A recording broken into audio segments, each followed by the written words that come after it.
Hi, I'm Tony. Welcome to Sports Bike Shop's review of the HJC i80 helmet.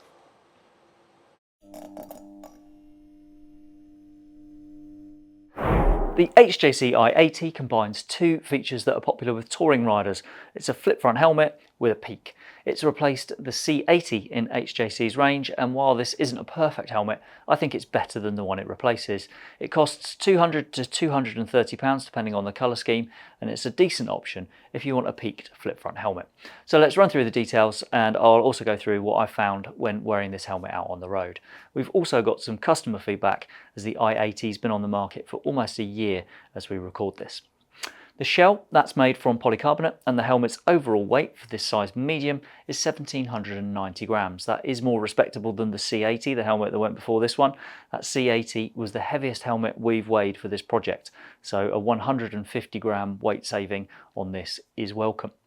You can ride with or without the peak fitted. I rode with it on and found it did generate a fair amount of noise. It was a grinding noise that seemed to come from the tip of the peak oscillating in the wind flow. That was on a Suzuki V-Strom 1050, and I'm 5 foot 10 inches tall.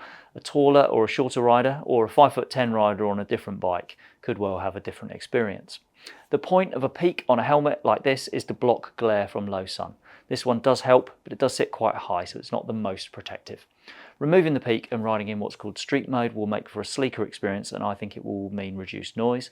To take it off, you prise off these covers that sit on either side of the peak and then undo screws that sit behind them. There are then two covers supplied in the box that you reattach to the helmet to allow the visor to work properly without the peak. I find these pull-off covers, the ones that attach to the peak, are fragile. I broke one, and I would remove and refit these as infrequently as possible to avoid breaking them again. This cover should be colour matched grey like the rest of the peak, but I could only get a black replacement, so it's now wearing a pair of black covers on this helmet instead of grey. If I wanted to frequently switch between riding peaked and unpeaked, then I think I would personally just do without those covers. Right, onto the chin bar mechanism. If you push out the red button at the tip of the chin bar, then that frees the lock. As the chin bar comes up, the peak pivots back to make some room for the visor when it reaches the top of its travel. The final step of the opening gives good resistance to stop the chin bar easily slipping back down, but there's a locking switch on the left side of the helmet, just in here, if you want to be sure. This helmet's dual homologated, so it's legal to ride with the chin bar up or down. I did though find it became noticeably front heavy when worn in this open configuration, and that's something that's also mentioned by one of the customer reviewers. When the chin bar locks back into place, it does so with a pronounced click, so you can be confident that it's properly closed. Right, let's talk about venting. The lower of two vents on the chin bar brings in some cooling air, but that's not particularly noticeable. The one above it, this one here, scoops air through the top of the chin bar, and I found that was good enough to clear mist off my glasses when I was riding in the cold. The top vent on the helmet is the most noticeable of the lot. It gives a very good feeling of airflow, and that isn't always the case with a plastic shelled helmet like this, so that's a definite positive. Right, moving on, the visor. Peripheral vision is one of the strong points of this type of helmet. The large eye port is also great if you often feel claustrophobic in a helmet. From fully open, there are two intermediate stages as the visor lowers. There's quite a strong detent on them, and I found they would stay in those positions when I was riding at around 40 miles an hour on the V-Strom. Now, it would be stretching the truth really to call the smallest opening a cracked position, and that in my opinion is a failing. Too much air comes in with the visor open to this degree, and riders who want a small amount of airflow will, I think, consider that to be a big drawback with this helmet. Once the lower edge of the visor is resting against the bottom seal, pressing one of the tabs or both locks it in place. There's no release button for the lock, you just push on one of the two lifting tabs and it'll overcome the lock. The visor is ready for a Pinlock anti-mist insert, and unfortunately the Pinlock 70 insert is supplied in the box rather than being pre-installed. I say unfortunately because that means removing the visor to fit the Pinlock, and that's not a straightforward job. It's not particularly difficult, but it is fiddly, and it takes me about 5 minutes from start to finish. Firstly, there's the risk of damaging the covers when you remove them to access the screws, as I spoke about earlier. Next, removing the screws and visor means there's nothing holding the chin bar to the helmet section, so the two parts may well separate. There's also a lot of grease in the visor pivot plate, which tends to get on your fingers. So at the end, all you've got to do is try and reassemble everything without getting grease all over the visor and the Pinlock. I'm just going to say this, if you come into the Boston store to buy an i80, you should ask for Kirky to fit your Pinlock, not Tony, Kirky. The i80 has a sun visor, which I found to be effective. It has a good tint level and a decent amount of drop. There's a travel limiter on that, so if you find the edge touches your nose, you can shorten the range of travel. If you want limited drop, rotate the teeth on these adjusters just in here so they're facing forward. And to get maximum drop, rotate those teeth so they're pointing upwards. I wore this helmet in pretty low temperatures and I didn't suffer with any misting from the sun visor.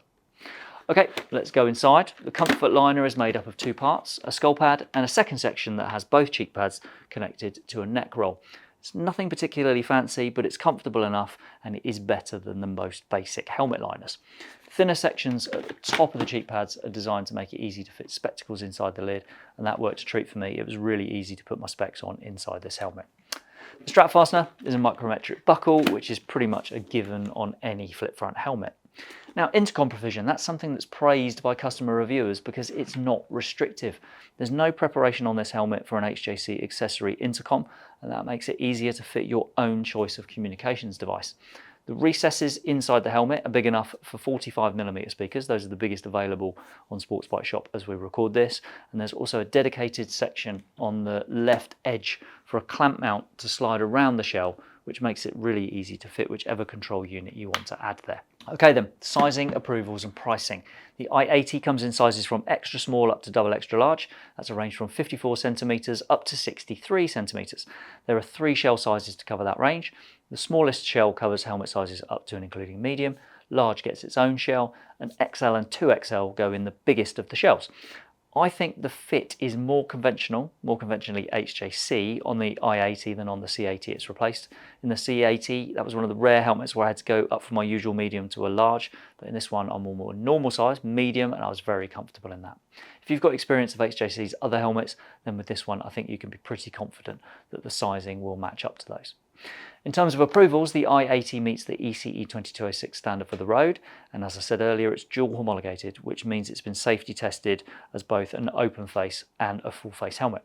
There's no ACU gold sticker, so tracks are out of the question, as if anyone wanted to use an i80 on track anyway. There's no Sharp rating as we record this. We'll add that info to the description below as and when a rating is published by Sharp. Okay, pricing. The i80 sits in one of the most competitive brackets of the lot, the £200 area. In plain colours, an i80 is listed at £199.99 as we record this, and it's 30 quid more for colour schemes like this Veli design. Customer feedback. For the i80, that's very mixed. The average rating is pretty low, 3.9 out of 5 from the first 15 reviews, but owners are more positive with their words than they are with their scores. There are issues that crop up. Noise is mentioned quite frequently, as is the awkwardness of the visor change. A couple of riders also had issues with the sun visor mechanism jamming, although things like that will always be covered under the 3-year warranty. The freedom to fit universal communications is praised, and the general sentiment that comes across from the review wording is actually quite positive. I'd say the closest competitor for this helmet is Scorpion's ADX2, which is a very popular peaked flip front.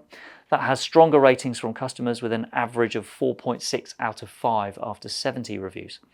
Having worn both lids, I'd say they're pretty well matched, and really it's worth seeing which one suits your head shape best before making a decision between them. There's very limited choice when it comes to flip fronts with peaks.